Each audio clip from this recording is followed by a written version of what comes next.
Our theology of creation is very simple. We believe in the creator of all things, visible and invisible. So creation isn't a sort of pious word for the environment. It means everything from archangels to algae to subatomic particles, and of course ourselves. So if we abuse our natural environment, it's not that we fail in a duty of care towards something out there called creation. Our conduct is distorting the proper order within creation. And the creed goes on, of course, to say that everything has its being through the only begotten Son, who is also the Word of God. So it's the nature of all things to speak of him, to echo this word. Created things are letters that spell him out. Well, if you mess about with the letters in a word, of course, you can make gibberish or worse. But it's part of human nature that we do tinker with things. We shape the world, natural materials, natural landscapes even, into something different.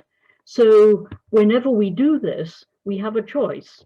Will we make the world speak more clearly of its creator or less clearly?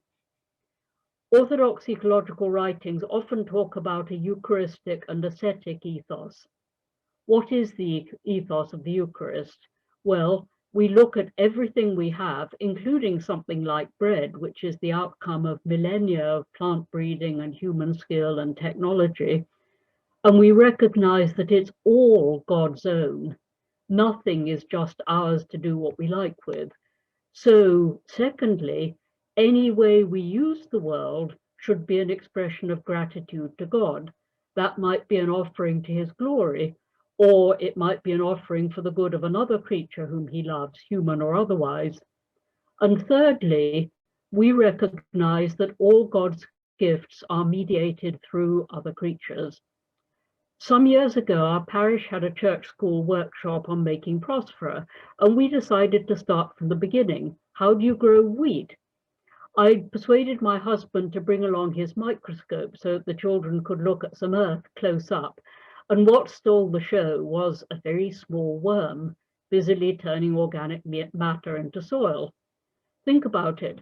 No soil, no wheat, no bread, no Eucharist as we know it. In the Eucharist, we're fed with God's own life, but even this can happen only in cooperation with a whole lot of organisms, most of which we can't even see. That's simply the way God has set up his creation. And an ascetic ethos means essentially freeing ourselves from must-haves. We stop seeing the world as a sort of supermarket created to cater to our wants. We stand back so that we can see things in relation to their creator, so that we can see their dignity and value as part of his plan.